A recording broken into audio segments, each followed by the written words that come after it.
Twist Scientist by Andrea Beatty, illustrated by David Roberts. Ada Twist Scientist, published by Abrams Books for Young Readers, New York. Ada Marie said not a word till the day she turned 3. She bounced in her crib and looked all around, observing the world, but not making a sound. She learned how to climb and made her big break with a trail of chaos left in her wake. She ran through the day, chasing each sound in sight, and didn't slow down till she conked out at night. Her parents were frazzled, but tried not to freak, as Ada grew bigger and still did not speak. Clearly young Ada had lots in her head, would have something to say when it ought to be said. That's just what happened when Ada turned 3. She tore through the house on a fact-finding spree and climbed up the clock just as high as she could. Her parents yelled, "Stop!" as all good parents would. Ada's chin quivered, but she did not cry. She took a deep breath and simply asked, "Why? Why does it tick and why does it talk? Why don't we call it a granddaughter clock? Why are there pointy things stuck to a rose? And why are there hairs upside of your nose?" She started with why, and then what, how, and when. By bedtime she came back to why once again. She drifted to sleep as her dazed parents smiled at the curious thoughts of their curious child, who wanted to know what the world was about.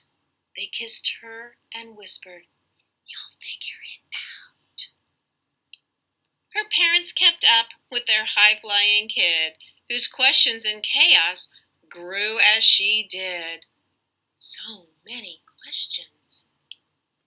Even Miss Greer found her hands were quite full when young Ada's chaos wreaked havoc at school.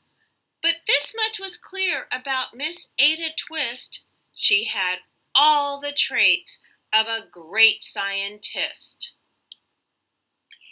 Ada was busy that first day of spring, testing the sounds that made mockingbirds sing, when a horrible stench whacked her right in the nose, a pungent aroma that curled up her toes. "Zowie!" said Ada, which got her to thinking, "What is the source of that terrible stinking? How does a nose know there's something to smell? And does it still stink if there's no nose to tell?" She rattled off questions and tapped on her chin. She'd start at the start where she ought to begin. A mystery, a riddle, a puzzle, a quest. This is the moment that Ada loved best. I think I know where that stench came from. Do you have a hypothesis? Do you have a guess? Ada did research to learn all she could of smelling and smells, both stinky and good. One hypothesis Ada thought could be true: the terrible stink came from Dad's cabbage stew. She tested and tested, but soon Ada knew it was time to come up with hypothesis 2. Then zowie, the stink struck again, just like that. Hypothesis 2. It's caused by the cat. The cat couldn't make such a stink on its own. It needed perfume and some fancy cologne. So young Ida tested. The test was a flop. She started again, but her parents yelled, "Stop!" Oh my goodness, can you think about why her parents would yell stop?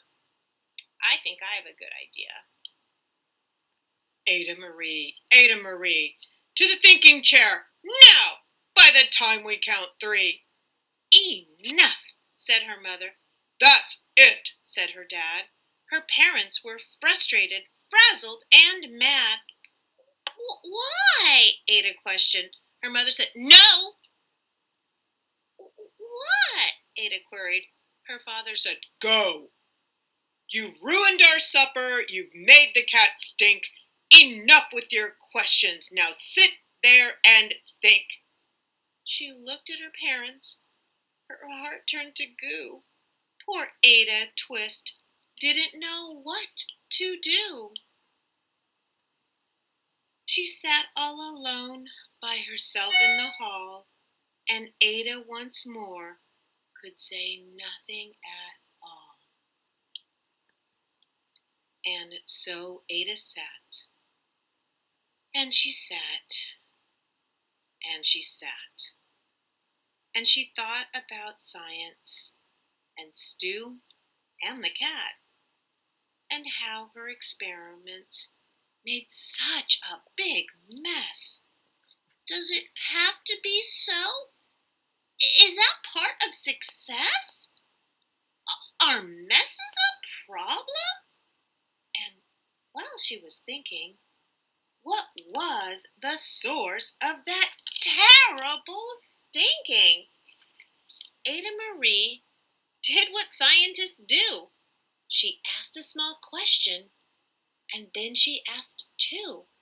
And each of those led her to 3 questions more. And some of those questions resulted in 4. As Ada got thinking, she really dug in. She scribbled her questions and tapped on her chin. She started at why, and then what, how, and when. And at the end of the hall, she reached why once again. Her parents calmed down, and they came back to talk. They looked at the hallway and just had to gawk. No patch of bare paint could be seen on the wall. The thinking chair now was the Great Thinking Hall. They watched their young daughter and sighed as they did. What could they do with this curious kid who wanted to know what the world was about? They smiled and whispered, "We'll figure it out." And that's what they did, because that's what you do when your kid has a passion and a heart that is true. They remade their world. Now they're all in the act of helping young Ada sort fiction from fact. She asked lots of questions. How could she resist? It's all in the heart of a young scientist. And as for that smell, what can Ada Twist do but learn all she can with her friends in grade 2? Will they discover the stink that curls toes? Well, that is a question, and someday, who knows?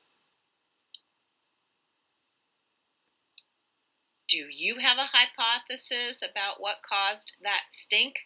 I think I do. I hope you enjoyed this story. I know I enjoyed reading it to you.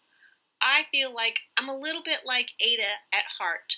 I am curious about things and I wonder about many things. If you're curious and a scientist at heart, try this experiment. You may want to ask someone at home to help you with this. Here you go. Fill a bowl with water.